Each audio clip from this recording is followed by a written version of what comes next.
ओम शांति।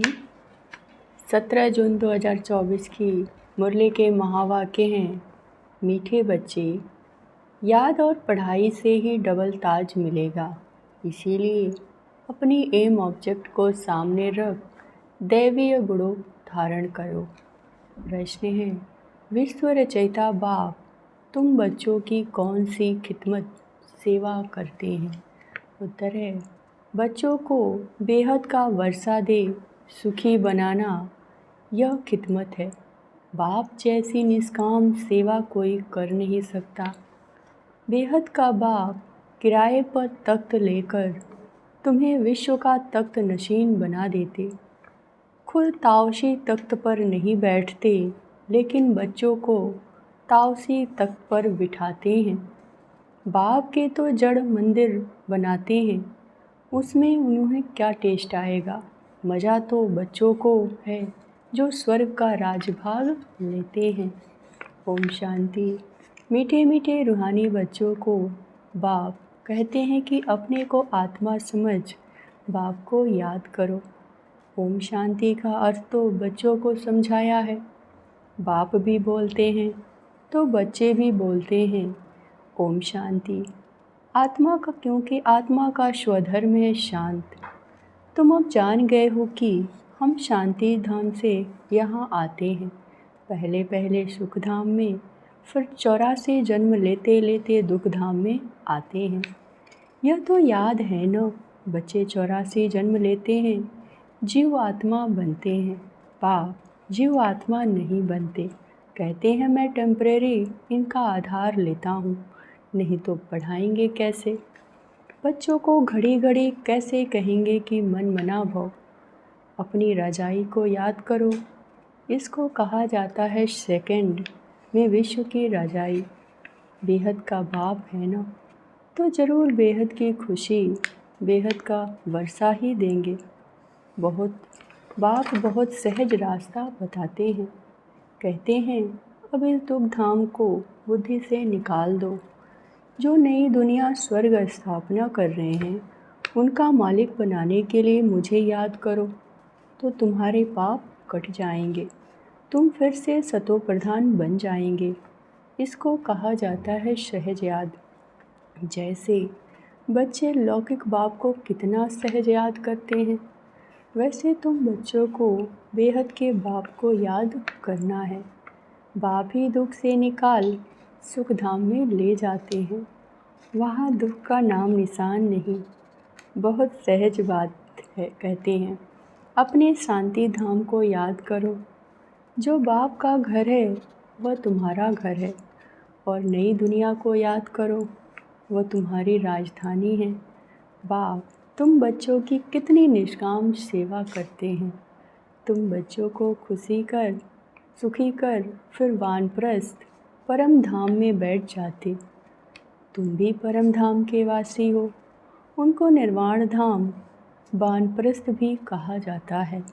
बाप आते हैं बच्चों की खिदमत करने, अर्थात वर्षा देने। यह खुद भी बाप से वर्षा लेते हैं। शिव बाबा तो ऊंचे से ऊंचा भगवान, शिव के मंदिर भी हैं। उनका कोई बाप टीचर नहीं है। सारे सृष्टि के आदि मध्य अंत का ज्ञान उनके पास है। कहाँ से आया? क्या कोई वेद शास्त्र आदि पढ़े? नहीं।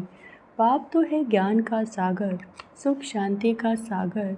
बाप की महिमा और दैवीय गुणों वाले मनुष्यों की महिमा में फ़र्क है। तुम दैवीय गुण धारण कर यह देवता बनते हो। पहले आसुरी गुण थे, असुर से देवता बनना यह तो बाप का ही काम है। एम ऑब्जेक्ट भी तुम्हारे सामने है। जरूर ऐसे श्रेष्ठ कर्म किए होंगे। कर्म अकर्म विकर्म की गति, अर्थात हर बात समझाने में 1 सेकंड लगता है। बाप कहते हैं मीठे मीठे बच्चों को पाठ बजाना ही है। यह पाठ तुमको अनादि अविनाशी मिला हुआ है। तुम कितने बारी सुख दुख के खेल में आए हो, कितने बार तुम विश्व के मालिक बने हो।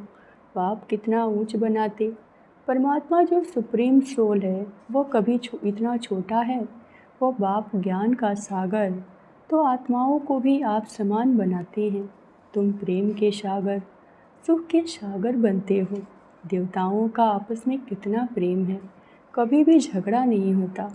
तो बाप आकर तुम्हें आप समान बनाते हैं और कोई ऐसा बना न सके। खेल स्थूल वतन में होता है, पहले अनाद आदि सनातन देवी देवता धर्म, फिर इस्लामी बौद्धि आदि नंबरवार इस माडवे में व नाटकशाला में आते हैं। 84 जन्म तुम लेते हो, गायन भी है, आत्माएं परमात्मा अलग रहे बहुकाल। बाप कहते हैं मीठे मीठे बच्चों, पहले पहले विश्व में पाठ बजाने तुम आए हो। मैं तो थोड़े समय के लिए इनमें प्रवेश करता हूँ। यह तो पुरानी जूती है। पुरुष की एक स्त्री मर जाती है तो कहते हैं पुरानी जूती गई, अब फिर नई लेते हैं। यह भी पुराना तन है ना।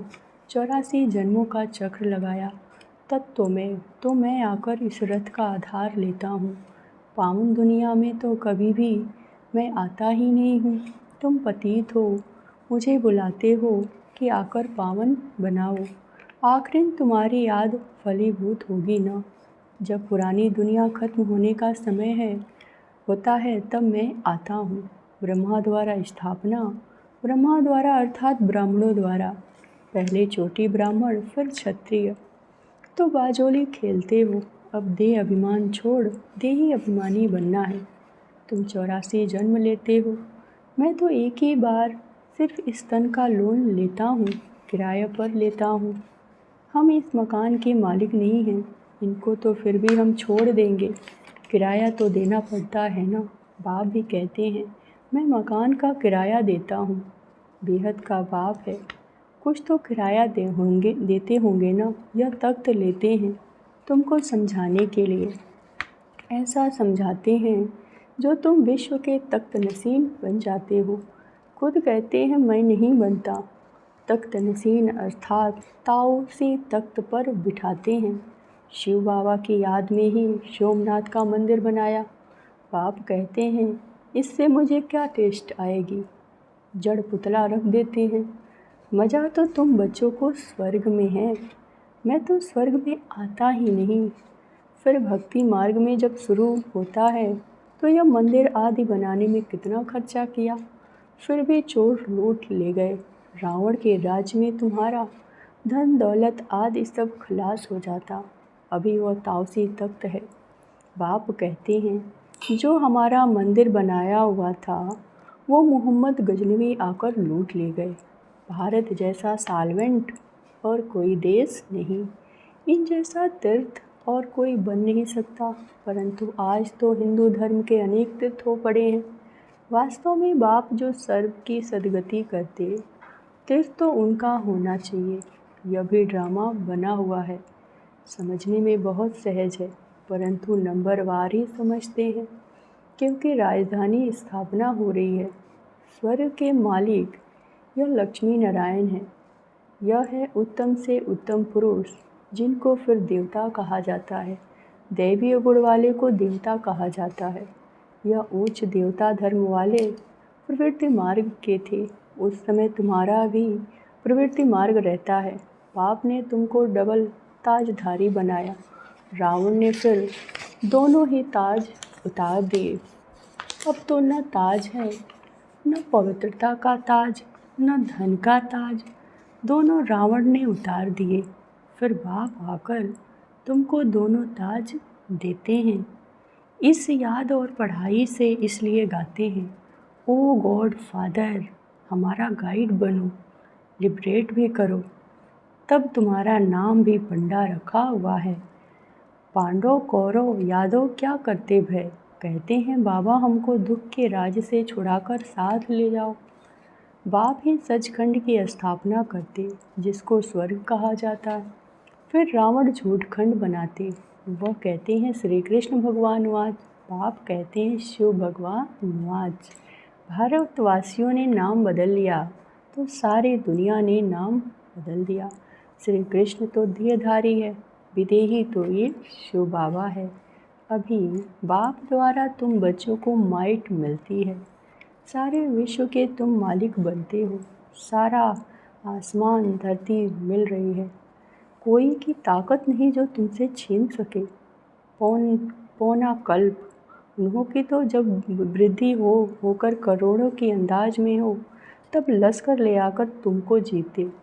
बाप बच्चों को कितना सुख देते हैं, उनका गायन ही है, दुख हरता सुख करता। इस समय बाप तुमको कर्म अकर्म विकर्म की गति बैठ समझाते हैं। रावण राज्य में कर्म विकर्म बन जाते हैं, सतयुग में कर्म अकर्म हो जाते हैं। अभी तुमको एक सतगुरु मिला है, जिसको पतियों का पति कहते हैं, क्योंकि वो पति लोग भी सब उनको याद करते हैं। तो बाप समझाते हैं, यह कितना वंडरफुल ड्रामा है। इतनी छोटी सी आत्मा में अविनाशी पाठ भरा हुआ है, जो कभी मिटने वाला नहीं। इनको अनादि अविनाशी ड्रामा कहा जाता है। God is a one. रचना अथवा सीढ़ी और चक्र सब एक ही है। न कोई रचता को न रचना को जानते। ऋषि मुनि भी कह देते हैं, हम नहीं जानते। अभी तुम संगम पर बैठे हो, तुम्हारी माया के साथ युद्ध है, वो छोड़ती नहीं है। बच्चे कहते हैं, बाबा माया का थप्पड़ लग गया। बाबा कहते, बच्चे की कमाई चट कर दी। तुम्हें भगवान पढ़ाते हैं तो अच्छी रीति पढ़ना चाहिए। ऐसी पढ़ाई तो फिर 5000 वर्ष बाद मिलेगी। अच्छा, मीठे मीठे सिक्के लिधे बच्चों प्रति माता पिता बाप दादा का ज्ञात प्यार और गुड मॉर्निंग। रूहानी बाप की रूहानी बच्चों को नमस्ते। धारणा के लिए मुख्य सार। पहली पॉइंट, इस दुख धाम से बुद्धि योग निकाल नई दुनिया स्थापना करने वाले बाप को याद करना है, सतो प्रधान बनना है। दूसरी पॉइंट, बाप समान प्रेम का सागर, शांति और सुख का सागर बनना। कर्म अकर्म और विकर्म की गति को जान सदा श्रेष्ठ कर्म करने हैं। वरदान, सदा उमंग उत्साह में रह, मन से खुशी के गीत गाने वाले अविनाशी खुश नसीब भव। आप खुश नसीब बच्चे अविनाशी विधि से अविनाशी सिद्धियाँ प्राप्त करते हो। आपके मन से सदा वाह वाह की खुशी के गीत बजते रहते। वाह बाबा, वाह तकदीर, वाह मीठा परिवार, वाह श्रेष्ठ संगम का सुहावना समय। हर कर्म वाह वाह, इसीलिए आप अविनाशी खुश नसीब हो। आपके मन में कभी वाई आई क्यों मैं नहीं आ सकता, वाई के बजाय वाह वाह और आई के बजाय बाबा बाबा ही शब्द आता है। स्लोगन, जो संकल्प करते हो उसे अविनाशी गवर्नमेंट की स्टैम्प लगा दो तो अटल रहेंगे। मातेश्वर जी के मधुर महावाक्य। जीवन की आस पूर्ण होने का सुहावना समय। हम सभी आत्माओं की बहुत समय से ये आस थी कि जीवन में सदा सुख शांति मिले। अब बहुत जन्मों की आशा कब तो पूर्ण होगी। अब यह हमारा अंतिम जन्म उस अंत के जन्म की भी अंत है। ऐसा कोई नहीं समझे कि मैं अभी छोटा हूँ। छोटे बड़े को सुख तो चाहिए न, परंतु दुख किस चीज़ से मिलता है उसका भी पहले ज्ञान चाहिए। अब तो तुमको नॉलेज मिलती है कि इन 5 विकारों में फंसने के कारण यह जो कर्म बंधन बंधा हुआ है, उनको परमात्मा की याद अग्नि से भस्म करना। यह है कर्म बंधन से छूटने का सहज उपाय। इस सर्वशक्तिमान बाबा को चलते फिरते श्वासों श्वास याद करो। अब यह उपाय बताने की सहायता खुद परमात्मा आकर करता है, परंतु इसमें पुरुषार्थ तो हर एक आत्मा को करना है। परमात्मा तो बाप टीचर गुरु रूप में आए हमें वर्षा देते हैं, तो पहले उस बाप को जानना है, फिर टीचर से पढ़ना है, जिस पढ़ाई से भविष्य जन्म जन्मांतर की सुख प्रारब्ध बनेगी। अर्थात जीवन मुक्ति पद में पुरुषार्थ अनुसार मर्तबा मिलता है और गुरु रूप में पवित्र बनाए मुक्ति देता है। तो इस राज को समझ ऐसा पुरुषार्थ करना, यही टाइम है पुराना खाता खत्म कर नई जीवन बनाने का। इसी समय जितना पुरुषार्थ कर अपनी आत्मा को पवित्र बनाएंगे, उतना ही शुद्ध रिकॉर्ड भरेंगे कि फिर सारा कल्प चलेगा। तो सारे कल्प का मदार इस समय की कमाई पर है। देखो, इस समय ही तुम्हें आदि मध्य अंत का ज्ञान मिलता है। हमको सो देवता बनना है और अपनी चढ़ती कला फिर वहाँ जाके प्रारब्ध भोगने हैं। वहाँ देवताओं को बात का पता नहीं पड़ता कि हम गिरेंगे। अगर यह पता होता कि सुख भोगना फिर गिरना है, तो गिरने की चिंता में सुख भी भोग नहीं सकेंगे। तो यह ईश्वरीय कायदा रचा हुआ है कि मनुष्य सदा चढ़ने का पुरुषार्थ करता है, अर्थात सुख के लिए कमाई करता है। परंतु ड्रामा में आधा आधा पार्ट बना पड़ा है।